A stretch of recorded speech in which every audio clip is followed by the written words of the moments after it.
हाँ, अब लाली की तबीयत कैसी है? ठीक है। देखो मैं 4 पुड़िया छोड़ के आया था।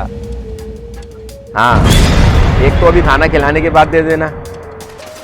हाँ, फिर थोड़ी देर बाद देना गर्म दूध से। ठीक है। और कोई परेशानी हो, दिक्कत हो तो मुझे फ़ोन कर देना, है ना? हाँ, अभी तो ठेला लगाया है, अब देखो कितनी देर लगती है। आ जाऊंगा वैसे दोपहर तक।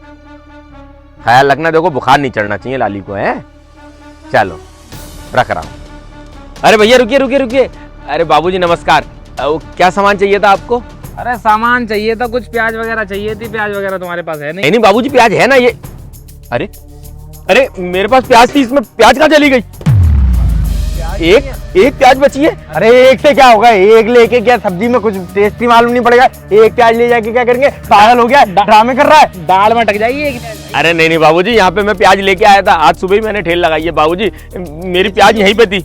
बेच दी होगी कहीं पे। अरे नहीं बाबूजी, अभी भी आया हूँ। आप ही पहले गिराको, मेरी बौनी खराब ना हो इसीलिए तो मैंने आपको जाते जाते रोक लिया। बाबूजी प्याज मेरी आप लोगों ने कहीं देखी है? कोई लेके तो नहीं चला गया? मैं अभी थोड़ी देर पहले बात कर रहा था। हाँ, मुझे याद आया, एक लोंडे के साथ में तुम्हारी प्याज भाग गई है। अरे कैसी बात कर रहे हो भाई साहब, मेरे तो यही समझ नहीं आ रहा कहाँ दिमाग है तुम्हारा। सब्जी बेचते बेचते भी दिमाग भी बेच दिया है क्या? तो बाबूजी चक्कर क्या है ना, मेरे घर पे मेरी बच्ची बीमार है तो सारा दिमाग उसी में लगा हुआ था।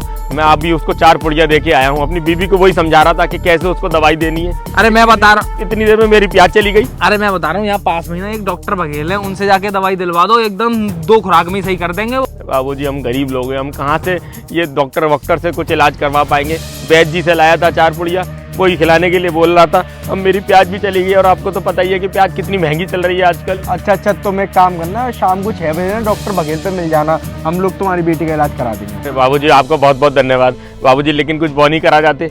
मेरी बात सुने यार, प्याज ही चाहिए थी, बाकी सब सामान हम पे है, हम अभी कुछ नहीं ले रहे। लेकिन शाम को हम जब इलाज करवाने के लिए आएंगे तो तेरी दुकान से सब्जी भी लेके जाएंगे। अब अभी घर वालों ने सब्जी ले रखी है या नहीं ले रखी है, अगर हम लेके पहुंच गए तो हमारे ऊपर ही आ जाएगी। हमारी मम्मी ना बहुत खड़ूस है। मेरे तो आलू भी कम लग रहे हैं, इसका मतलब जरूर किसी ने मेरी ठेल पे से मेरी सब्जियां चुरा ली है। अरे कोई गैया वैया तो नहीं आई थी, वो खा गई हो? पर गैया तो प्याज खाती ही नहीं है, ये कैसे हो सकता है? पता नहीं कहाँ चली गई मेरी प्याज। आपने कहीं ना कहीं तो देखी होगी बाबूजी, थोड़ा दिमाग पे जोर लगाओ, कोई तो आया होगा, गैया भैंस, कोई जानवर, कोई आदमी, कोई इंसान।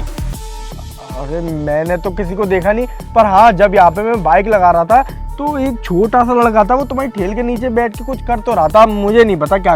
ए भगवान, इसका मतलब वो छोटा सा लड़का ही थैलिया भर के ले गया मेरी प्याज। अरे मैं बता रहा हूँ क्या हुआ, तुम ना फोन पे लगे हुए थे, कोई आया सामान भर के चला गया और तुम्हें कानों कान खबर नहीं हुई कि तुम्हारा सामान गायब हो गया। भाई साहब थोड़ा सा तो ध्यान रखो यार, ऐसे थोड़ी होता है, दुकान लेके बैठे हो। चलना भाई। ऊपर वाला गरीब को मरते हुए को 2 लाते और मार देता है। भैया रुक जाओ।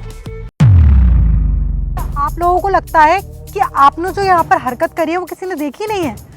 हाँ, भले ही सब्जी वाले भैया ने नहीं देखी हो, लेकिन मैंने ना यहाँ सब कुछ देखा है कि आप लोगों ने किस तरीके से ना उनकी प्याज, उनके आलू अपनी बाइक की ना टंकी में भरे हैं। अरे क्या फालतू की बकवास करे जा रही, कुछ भी बोली जा रही हो। हम क्यों टंकी भरेंगे? टंकी में प्याज टमाटर से चलने लग गई तो हम पूरे दिन डोलते रहते। पेट्रोल से चलती है टंकी। वही तो, पर ये बाइक तो चलती ही नहीं है ना।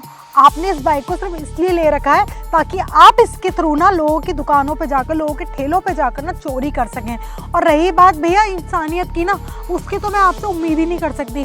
सामने वाला इंसान आपके सामने अपनी परिस्थितियों के गाने गा रहा है, आपको बता रहा है कि उनकी बेटी बीमार है, उनके पास इतने पैसे नहीं है, उसके बावजूद भी आप उनके ठेले से आके इस तरीके की हरकत कर रहे हैं। चलो ठीक है, मान भी लिया कि आपको पहले ये सब चीजें नहीं पता थी, लेकिन अब तो पता था ना। जब उन्होंने अपने मुंह से बयां किया तब तो आप इंसानियत के नाते उनको बता सकते थे ना कि आपने चोरी करी है उनकी ठेले से। हाँ मैडम, आप बिल्कुल ठीक कह रही हो। हाँ, हमने ना इनकी सारी प्याज और सारे आलू इस टंकी में भर लिए थे। की सब्जी है पता है आपको, ज्यादा से ज्यादा 200 रुपए की होगी, सब कुछ मिलाकर। 200 रुपए के लिए आप एक उस बेचारे के पेट पे लात मार रहे हो। आपको पता है यहाँ से जो भी शाम तक सब्जी बिकेगी ना और उसका जो भी पैसा इकट्ठा होगा ना, आई एम डैम श्योर वो अपनी बेटी की ना इलाज के लिए इकट्ठा कर रहे होंगे। मैंने तो मेम साहब इन्हें बताया भी था कि मेरी बेटी इतनी बीमार है कि मैं उसको डॉक्टर को भी नहीं दिखा पा रहा हूँ क्योंकि मेरे पास पैसे नहीं है, और फिर भी आप लोगों ने मेरी ठेल से सब्जी चुरा दी। अरे ले जाओ भैया ले जाओ, हम तो गरीब आदमी हैं, वैसे ही मर रहे हैं और मर जाएंगे, तुम लोगों का पेट भरना चाहिए। तुम लोगों को सब्जी चाहिए थी ना, और तुम्हारे पास अगर पैसे भी नहीं थे, अगर तुम आके इनसे उधार भी मांगते ना तो ये तुम्हें ऐसे ही दे देते। तुम इस तरीके से ना लोगों को मजबूर कर रहे हो कि आज के वक्त में ना कोई किसी की मदद करने के सोचे भी ना तो अभी ना करे। मैडम माफ कर दीजिए ना, मेरे सामने ना नौटंकी करने की जरूरत नहीं है। ये सब्जी तुमने जो ली है ना, तुम लेके जाओ आप। इसके पैसे ना मैं दे दूंगी, क्योंकि तुम लोग तो भूखे नंगे हो, तुम्हारे पास तो इतने पैसे है ही नहीं कि तुम इन्हें दे सको। भैया मैं आपको पूरे 500 रुपए दूंगी। इन्होंने बहुत सब्जी आपकी खराब भी कर दी है चोरी करने के चक्कर में। जाओ यहाँ से। मैडम आप ले लीजिए सब्जी। जरूरत नहीं है अब तुम्हारी, लेनी होती ना तुम लोगों को तो बहुत पहले ले चुके होते।